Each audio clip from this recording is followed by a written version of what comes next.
Hello, friends, and let's get started. Every morning starts the same way. I crawl out of bed automatically, half asleep, stumbling over my slippers, trying not to wake Rachel. Our dog Lola is already waiting at the door. She always knows this is the time we'll go for our standard walk around the house. Putting my hands in the pockets of my old robe, I walk out onto the landing and hear the closet doors slamming deafeningly in the next apartment.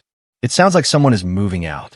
The landing smells of freshly painted walls and the oddly sweet scent of some kind of air freshener. New family? Young couple? Single? I lead Lola down the stairs, lazily wondering who will occupy the neighboring apartment now. The courtyard is quiet. The gray asphalt glistens after the night rain. The cool wind ruffles the leaves on the trees. Lola sniffs at every corner with an important look, while I wander my gaze over the familiar silhouettes of cars and the occasional early passerby. And then I spot him. A young man, dressed in a tracksuit, walks leisurely out of the entrance. He has a large dog with him, a Labrador, bright yellow, with such a shiny coat that it looks like he has just come out of the barber shop. The man is short, but he's in good physical shape, broad shoulders, easy gait, and a confident half-smile on his face. He passes by, nods at me, and continues on his way. Lola seems interested in her new acquaintance. She pulled on the leash, but I yanked briefly, bringing her back to me. A strange feeling crept into my head. It didn't seem like a big deal, but this scene seemed to knock me out of my morning routine. On the way back, I met Rachel at the door. She was just about to go out. Her eyes lit up as soon as she heard about the new neighbor. New? With a dog? What kind of dog? Was it big? I shrugged. Labrador. He was energetic, obviously young. She nodded, noting something in her mind, and went outside. As she walked away, she turned around. It's high time we found Lola some new friends. She's bored alone, too. I didn't pay much attention to what she said. They're just dogs. They don't make friends like humans. Or do they? I wasn't sure. We met in the kitchen that evening. Rachel seemed unusually animated. She told me she'd met a new neighbor and his dog. At first, they just said hello. Then they talked about walking, and eventually they got to talking about the best dog food and toys. He's a very nice guy, she said, setting her teacup on the table. And his dog is so smart, so beautiful. I'll probably take Lola tomorrow and go out again at this time. I should cross paths with them more often. I nodded, not really paying much attention to what she was saying. But soon I started to notice that Rachel was actually taking longer walks with Lola. She'd never been in a hurry to go for walks before, but now she'd leave as soon as I got home from work. Sometimes she would linger for an hour or two. I joked that she must have signed up for a marathon with her Labrador, and all she would do was smile and reply, "It's just nice to spend time outside." Oh, and Lola seemed to be making friends with a new friend. Over time, her friendship with her neighbor became something normal. They met in the yard, laughed at the behavior of dogs, discussed dog habits. Rachel recounted to me with some genuine delight how Justin, that was the new neighbor's name, had taught his Labrador to fetch toys on command. And can you believe Lola started doing that too? He must be teaching them in some special way. I wasn't thinking about anything serious at the time, just another conversation about dogs. But one evening, I noticed her returning from a walk and hiding something in her pocket. What was it? She was embarrassed, but answered calmly, "It's a treat for Lola. Justin gave it to her to try. He says it's good for her." A treat? We spoil her enough, you know that. Why do we need more treats? She looked at me with a little smile. Come on, she's so happy. I shrugged and left for the bedroom. But that night was memorable. For the first time, I felt a strange uneasiness, as if something was beginning to change in our everyday life, and not for the better. Every day, the walks got longer. Sometimes she came home late, her face glowing with an unusual contentment. She laughed more and more, telling me things about Justin, how he trained his dog, how he chose his food, how he made jokes. I listened without interrupting. I wanted to believe it was just friendship, just dogs, just casual walks. Or was it? A few weeks after Justin moved in, I started to notice how Rachel's evening walks had become something of a little ritual. She'd pack up Lola almost immediately after dinner, sling her light jacket over her shoulder, and, as if she couldn't stay still, she'd dash out the door. "Just don't be long." I said to her as I walked. She turned around with the same easy smile that had charmed me at the beginning of our relationship. Oh, I won't be long. I'm just going out for a while. All Lola does is sleep on the couch. Let her run around. The dog yapped happily, and they disappeared out the door. I could hear her coming back later and later. Sometimes it was an hour later, sometimes it was 2 hours later. I sat in front of the TV, mechanically changing channels. Lola flew into the room and ran straight to her bowl, as if she hadn't even been offered water all that evening. Are you late? I asked one day, looking at her disheveled hair. She threw her bag on the chair and hugged Lola, smiling. Met Justin, she explained as easily as if she were reporting traffic. We chatted about dogs, and he gave me advice on food. He has such an experienced Labrador, you know. The story of the neighbor's training accomplishments was accompanied by details, where he buys his food, what toys he uses, how he managed to teach his dog to wear his slippers. I sat on the couch, nodding in time with her words. Each night her stories about Justin grew longer and my answers shorter. I couldn't help but notice that her eyes lit up when she talked about him. It was a sparkle I hadn't seen in a long time. At home, she often complained about being tired, sleep-deprived, bored. But as soon as she returned from a walk, she seemed to come alive. One evening, I met her on the landing. She was standing by Justin's door, laughing. Lola, who always accompanied her with her tail, sat at her feet. Rachel looked content, with her hair slightly disheveled, as if after a fun run. What are you doing here? Her voice sounded casual, but I detected a slight awkwardness. I just came down to get the mail. I answered, watching her face carefully. She kept her eyes on me, as if trying to figure out what I was thinking. But then she smiled, quickly fixed her hair, and said, Justin has a new plaid. Lola loves lying on it so much. Her tone was perfectly natural, but something inside me froze. I sensed something was wrong. I knew it wasn't all just coincidence. I went up to the house without waiting for her to enter the apartment. Lola soon jumped into her spot in the corner of the couch, curled up in a ball and snoozed. Rachel came in a few minutes later, threw her jacket on a chair, and sat across from me, looking at the TV. What are you watching? She asked. I didn't answer, just kept staring at the screen. Later, I was standing in the bathroom in front of the mirror, washing my face with cold water. As I looked at my reflection, I felt something inside me snap. Was it paranoia? Or maybe I was just trying to convince myself that I was still in control. And yet, I wanted to believe. I had to believe, except it was getting harder every night. I was never one to rush home. Work ended late, and there were no big surprises at home. That night, however, I left work early. The car was speeding along the empty streets, which were not yet filled with evening traffic. When I opened the door to my apartment, a strange odor hit my nose, not the usual Lola scent or the light waft of Rachel's perfume. It was a different odor, slightly sweet, almost imperceptible, but completely foreign. I looked around the hallway.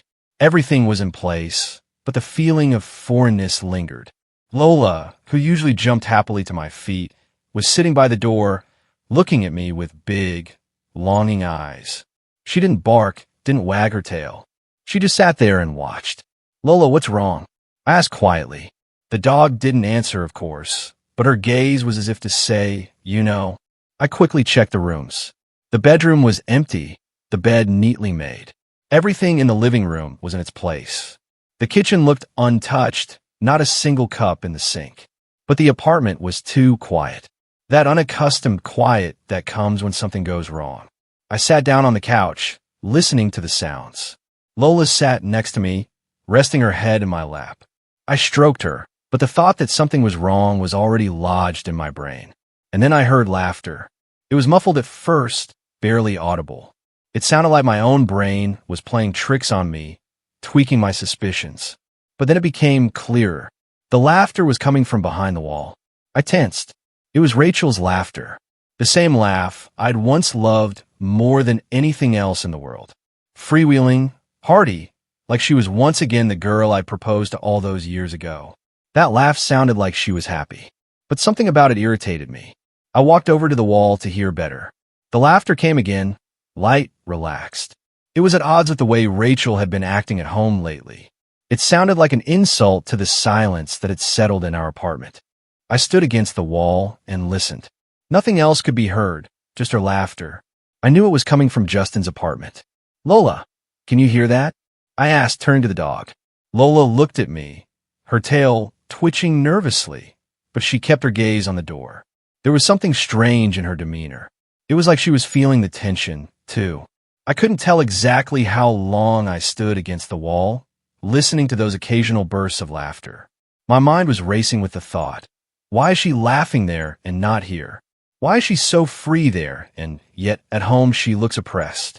The feeling I'd been trying to stifle all this time came rushing out. Fear mixed with anger spread through me, making my breathing heavy. I turned around and walked toward the door. Lola came to the door first, as if she wanted to warn me. I reached for my key to go out into the entryway, but stopped. What am I going to do? Knock? Come in? Ask why my wife is laughing with a neighbor while I sit in an empty apartment? I froze, peering through the peephole. The laughter behind the wall came again, louder this time. My heart pounded harder. Lola whimpered softly at the door. I stood there, unable to move on. I already knew what I would find behind that door. This strange feeling had been rising in me ever since I'd heard her laughter through the wall. It was too foreign. As I approached the door, I noticed it was ajar. Not so much that it was immediately obvious, but enough to know that they hadn't seen fit to close it. The faint scent of wine and candles wafted out, the same sweet smell I'd picked up in my apartment. Lola rubbed her nose against my leg, as if trying to warn me, but I didn't hesitate. I pushed open the door and stepped in. The room greeted me with soft, slightly dimmed light. The ceiling lights were off, replaced by a few candles on the table and in the corners of the room. One of them was placed on a bookshelf, illuminating a half-open volume of some kind of love novel. Justin sat in a chair, barefoot, wearing sweatpants and a white t-shirt. A half-empty wine glass stood on the table in front of him. He looked calm, relaxed, as if this had been a very ordinary evening. But of course, there was nothing ordinary about it. Next to the chair, on the soft carpet, sat Rachel. Her hair was disheveled, like she'd just woken up or gotten out of the shower, but definitely not from a walk with the dog. She was wearing someone else's t-shirt, a big, baggy one, and I couldn't help but notice that she looked like she'd felt at home in it for a long time. They both froze when they saw me. Justin slowly set his glass down on the table, his smile gone. Rachel didn't move. She looked at me with surprise and maybe even slight consternation, but she didn't say a word. I was silent, too. That moment, that look, it lasted only a few seconds, but it felt like an eternity. Everything was in those seconds. Her realization that I was here, her trying to figure out what I was going to do, his silently waiting for my reaction. But most importantly, I didn't need words. No phrase, no explanation would change anything. I took a step forward, another. Then I looked at Rachel and said quietly, "Out." Her face trembled slightly. Her lips opened, but there was no sound. She just sat there, as if frozen in the moment, not knowing how to react. Justin was still silent. He sat as if this wasn't happening to him, like it wasn't his apartment and it wasn't his fault. I said, "Get out." My voice came out a little firmer. Rachel stood up this time, slowly, as if testing to see if I'd let her out, as if she was afraid I'd change my mind and do something unpredictable. She took a step toward the door without turning around. Her shoulders were tense, but she didn't look at me. I stepped aside, letting her pass. She moved forward. Justin remained seated. I closed the door behind Rachel. There was complete silence in the apartment, and I turned back to the room. Justin was still sitting in his chair, holding his wine glass. He didn't seem to fully realize what was going on, or maybe he just figured I'd walk away, that the scene would end on a dramatic retort and a slam of the door. But he was wrong. "You're not even going to get up?" I asked calmly. Justin slowly looked up and leaned back in his chair. "Look, dude, I know you're pissed right now," he started, but I had already stepped forward. The wine glass flew out of his hands when my fist slammed into his jaw. He jerked back, but I didn't let him recover. The second blow hit him in the cheekbone, and he collapsed from his chair, knocking the candle off the table. "Dude?" I repeated, looking down at him. "Dude." Justin coughed and sat up jerkily, holding his face. "Are you fucking crazy?" He exhaled. "You're the one who's fucked up," I said calmly, grabbing him by the scruff of the neck. I yanked him up, but he pulled away and made an attempt to fight back. He realized the mistake instantly. I pinned him to the floor on top of me, and his head hit the carpet with a thud. You thought it was that easy? You thought I'd just walk away and leave you my wife? I pinned his shoulder to the floor, gazing into his face. Shit, man, that's not. I hit him again, interrupting him. This time Justin couldn't even finish. He just moaned, his lip bursting in red liquid running down his chin. I slowly stood up, leaving him lying on the floor. Now you know how it is when you pry into someone else's life. I tossed from above. Justin tried to pull himself up on his elbows, breathing heavily. He looked at me sideways, but there was no challenge or anger in his gaze, just realization. I turned and walked out, leaving him in a half-dark room with a broken glass, candles upside down. When I entered the house, Rachel stood across from me, her hands barely raised, as if trying to explain or defend herself. I waited for words that couldn't come. We stared at each other in silence, and I could see the worry creep into her eyes. Not fear, not regret, but anxiety, like someone who doesn't know what to say for the first time. Her face trembled slightly, her lips searching for words, but I held up my hand, stopping her. Don't, I said. She froze, as if I had robbed her of movement for a moment. There's no fixing this, I added, and a shadow of understanding flickered across her face. She nodded faintly, and that nod was her only response. Rachel turned away and walked toward the bedroom. I stood in the living room, listening to her opening closets, her footsteps sliding across the floor. A few minutes later, she returned with a suitcase. A small, old one, the same one we used to take on short trips. First it appeared in the doorway, then she showed herself. She didn't look me in the eye, just adjusted the handle of the suitcase, as if that gesture would fix anything. Should I pick up Lola? She asked abruptly. I looked at the dog. Lola was lying in her corner, as if trying to blend in with the upholstery of the couch. She was as quiet as ever. This dog didn't know what was happening, but she could sense that everything had changed. No, I said. Lola will stay. Rachel nodded again, as if she expected that answer. She moved toward the door. Muffled sounds could already be heard in the hallway. A neighbor's door creaking open, someone coming out onto the landing. When she opened our door, I saw several people standing on the threshold. Neighbors. They were looking at her and at me, silently, not hiding their curiosity. Rachel crossed the threshold without saying a word. The suitcase clattered against the threshold. She took a step forward, another. I didn't move as I watched her recede. Our apartment was behind her. She didn't turn around. The door slowly slammed shut, but I wasn't looking at her anymore. I turned to Lola. She was sitting on the carpet, looking at me as if waiting to see what I would say.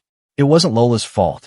She didn't know she'd been nothing more than an excuse, an alibi, all this time. But I saw her every walk, every night she sat by the door while Rachel was with him. I saw her, and that scene came back to me. Lola had become part of those memories, which now only hurt. I couldn't take it anymore. The next day, I took Lola to the shelter. We rode in the car. She stared out the window, occasionally shifting her gaze to me. I couldn't look her in the eye, couldn't think about leaving her. But it had to be done. At the shelter, the staff asked me why I had decided to give the dog away. I said it was what was best for her. They took Lola in, promising to find her a good home. When I left, I didn't turn around. I needed to put everything behind me. I walked home with a strange sense of lightness, as if I'd shed something heavy. The cold air of the late afternoon burned my face, but I didn't care. I walked slowly up the stairs, listening to the sounds of the entryway. Footsteps echoed in the empty space. Usually somewhere on the third floor, I could hear a phone ringing or the muffled laughter of neighbors, but today it was quiet. On my floor, I noticed a pair of curious eyes peering out from under the ajar door. The neighbors, of course, already knew. They didn't ask directly, but their looks were eloquent enough. I felt them as soon as I entered the entryway. All that silent discussion, the whispering behind closed doors. It didn't bother me. How's it going? The neighbor on the fourth floor suddenly asked, coming out to meet me. His tone was polite, but I could see him searching my face with interest. It's fine, I answered briefly as I walked past. The apartment door gave softly, without the usual resistance. I stepped inside, feeling the same silence I'd felt on the stairs. The silence was pure. It filled the apartment, as if it had squeezed out all noise, leaving only the faint creak of the floor beneath my footsteps. I took off my jacket, threw it on the back of a chair, and walked through the rooms. The bedroom, where her nightstand still stood. The living room, where we used to watch movies. The kitchen, where there were now no mugs on the table that she used to forget to put away. I went into the living room, sat on the couch, and wrapped my arms around my head. Her voice, her laughter, even her scolding, which I was used to, all seemed to leave these walls at once. There was a slight smell of freshness in the air, as if someone had opened a window and let in a little frost. I sat up straighter, staring at the wall where a shared photo used to hang. There was an empty hook there now. This silence wasn't oppressive. It was different. There was something liberating within it. It was like breathing after a long run, like something important that I had long forgotten was brought back to me. I got up, walked to the kitchen, and poured myself a glass of water. The cold liquid revitalized my body pleasantly, and its simplicity, a flavor I hadn't noticed in a long time, seemed almost symbolic. Water. Just water. No coffee, no additives. Back in the living room, I didn't turn on the TV. I just sat down and closed my eyes. My own pulse became audible to me. I exhaled. I slept without dreams tonight. The next day, as soon as it started to get light, I woke up with the feeling that life was going on again. The apartment was still as quiet as ever, and there was something soothing about that silence. I didn't have to wonder what was going on behind my back. I didn't have to wait every night for her to return from her walk. I realized that it was all behind me, and this new phase, whatever it was definitely better. After a couple weeks, I took the empty frame off the hook, cleared the rest of her books off the shelves. The house was slowly taking on a different look, mind. I didn't even know what I was going to do next, but for the first time in a long time, it didn't bother me. Everything became easier. I started new habits. I stopped turning on the TV for dinner, started reading books I had once put off. During this period, silence and solitude became something close to me. Neighbors stopped whispering behind their doors. Life at home returned to a normal rhythm. I saw them less and less. They saw me. One day, I even noticed a new tenant moving into Justin's apartment. The entryway smelled like fresh paint, and the sound of a drill through the walls was the only reminder of the past. I stopped thinking about what she might say if she came back. I felt no anger, no sadness. Just a slight curiosity about what would happen next, what other changes awaited me behind the door. One day, walking past the orphanage, I stopped and wondered if I should take Lola back. But I changed my mind. She was happy in her new home. I knew that. Why drag memories back into my life? And that's where today's story ends. Thank you for watching to the end. If you enjoyed it, don't forget to like and comment. We'd love to discuss this story with you. See you in the next video.